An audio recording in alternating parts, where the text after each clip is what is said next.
ନିଜେ ମହାପ୍ରଭୁ ସେ ଗାଈକି ଠାରୁ କ୍ଷୀର ପିଉଥିଲେ।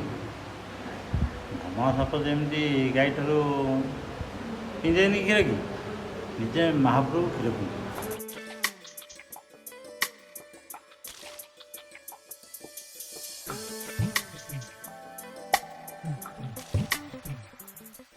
ଏଠି ଗୋଟେ ବିରାଟ ଗାଈ ବନ୍ତ ଥିଲା। ବନ୍ତ ନଟା ବୋଲି ଗୋଟେ ଥିଲା ଏଇଠି। ହୁଙ୍କାରେ ଠାକୁରଙ୍କୁ ଆସି ପାଣି ଦିଅନ୍ତି ଆମ ସେବାୟତ। ଠାକୁରଙ୍କର ସେତେବେଳେ ଗାଈ ଥିଲା, ବେହେରା ମଧ୍ୟ ଜଗୁଥିଲା। ଏଇ ଗାଈ ଜଗିବା ସମୟରେ ସେ ଘରକୁ ନେଲାବେଳେ ଗାଈତକ, କିନ୍ତୁ ଦୁଆଳିଆ ଗାଈଠୁ କ୍ଷୀର ବାହାରେ। ସବୁ କ୍ଷୀର କିଏ ତାକୁ ଉଡ଼େଇ ନେଇଯାଇ ବେହେରା ଆଚ୍ଛାଦିତ ହୁଏ। ଏମିତି ଅନେକ ଦିନ ଗଲା, ସେ ଜଗି ବସିଲା। କିଛି ଦିନ ଯିବା ପରେ ଜଗି ବସିଲା, କିଏ ସବୁ କ୍ଷୀର ଖାଉଛି। ଦେଖିଲା ନିଜେ ମହାପ୍ରଭୁ ଗୋଡ଼କୁ ଛନ୍ଦି କ୍ଷୀର ଖାଉଛନ୍ତି। ବେହେରା ରାଗ ଆସିଲା, ବାଡ଼ି ବୋହୁ ମାରିଲା। ସେଇ ଚିହ୍ନ ବର୍ତ୍ତମାନ ଅଛି ଠାକୁରଙ୍କ ଉପରେ। ଗାଈର ଟାପୁ ଚିହ୍ନ ମଧ୍ୟ ରହିଛି। ନହେଲେ ସେଇ ସମୟରେ ଆଜି ବାଆଜି ପହଞ୍ଚିଲା। ବାଆଜି ଯାହାକୁ ଯାହା କହିଲା ହାତ ମାରିଦେଲେ ଶୁଣା। ସାଥିଏ ସେ ରୋଗ ଆରୋଗ୍ୟମା।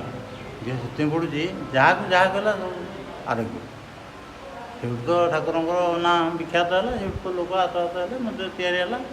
କ୍ଷେତ୍ରମୋହନ ବାଆଜି କିନ୍ତୁ ତାଙ୍କରି ଅମଳରେ ସବୁ କଥା ହେଇଛି। ଗାଈ କ'ଣ କ୍ଷୀର ଆସିକି ଦେଇ ଦେଉଥିଲା ସେଇଠି ନା କ'ଣ? ନିଜେ ମହାପ୍ରଭୁ ସେ ଗାଈକି ଠାରୁ କ୍ଷୀର ପିଉଥିଲେ। ଧମା ସାପ ଯେମିତି ଗାଈ ଠାରୁ ପିଇଦେନି କ୍ଷୀର କି, ନିଜେ ମହାପ୍ରଭୁ କ୍ଷୀର ପିଉଥିଲେ। ବେହେରା ଲକ୍ଷ୍ୟ କରି କାମ କଲା ସିଏ ଆଉ।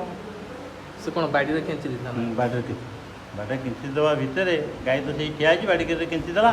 ସେଇଠୁ ଗୋଟେ ଧୂଆଁ ସୃଷ୍ଟି ଆରମ୍ଭ ହେଲା ଆଉ। କ'ଣ ଗୋଟେ ଅଛି, ସିଏ ଏଠୁ ଗାଁ ଗହଳିକି ଡାକ ମାରିକିରି ସବୁ ଲୋକ ଆସିଲେ ଆଉ। ସେଇଠୁ ତ ପ୍ରଚାର ଠାକୁରଙ୍କର। ଚିହ୍ନ ଏବେ ବି ଅଛି? ଚିହ୍ନ ବି ଅଛି। ଏବେ ଗାଈର ଟାପୁ ଚିହ୍ନ ଅଛି, ବାଡ଼ି ଗୋବ ଚିହ୍ନ ରହିଛି। ଜାଗରରେ ଲକ୍ଷାଧିକ ଭକ୍ତ, ଲକ୍ଷାଧିକ ବିଶେଷ ପୂଜା ହେଉଥିବ ଜାଗରରେ। ଜାଗରରେ କ'ଣ କ'ଣ ହୁଏ ସକାଳୁ? ସ୍ୱତନ୍ତ୍ର ଠାକୁରଙ୍କର ରାତି 3:30ରେ ଆଳତି ହେବ। ତାପରେ ମାଦଣା କରାଯିବ। ଠାକୁର ଗାଧୁଆ ପାଧୁଆ କରିବେ। ତାପରେ ବାଳଭୋଗ ହେବ। 7ଟା 8ଟା ବେଳକୁ ଶଙ୍କୁଡ଼ି ଭୋଗ, ଖାଲି ଖେଚୁଡ଼ି ଭୋଗ ହେବ। ତାପରକୁ ସାଧାରଣ ଦର୍ଶନ ଚାଲିଲା। ଦ୍ୱିପହରକୁ ଠାକୁରଙ୍କର ନୀତି କ୍ଷୀରି ଭୋଗ ଯେମିତି ହେବା କଥା ସେମିତି ହେବ। ତା ବାଦେ ସନ୍ଧ୍ୟାବେଳକୁ ଫେରେ ଆଳତି ବାଳତି ଠାକୁରଙ୍କ ଚାଲିଲା, ବାଳଭୋଗ ଚାଲିଲା, ସାଧାରଣ ଦର୍ଶନ ଚାଲିଲା। ତା 10ଟା 11ଟା ରାତିକି ଫେରେ ଶଙ୍କୁଡ଼ି ଭୋଗ ହେବ। ଦୀପ ଉଠେ? ମହାଦୀପ ଉଠେ। ଆପଣ କେତେ ବର୍ଷ ହେଲାଣି? ଆମର ଏଇଠି ତଥାପି 50 ବର୍ଷ ହେଲା। ଅଭିଜ୍ଞତା କଥା କହିପାରୁନି ନା।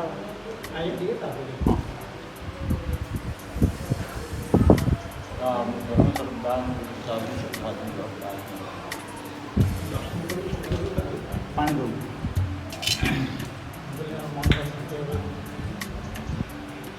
ଭାଙ୍ଗିଲା ହାଟ ଯୋଡ଼ିଆ ଠାକୁର ଶିକ୍ଷା କପିଳ ମୁନି ଆଉ।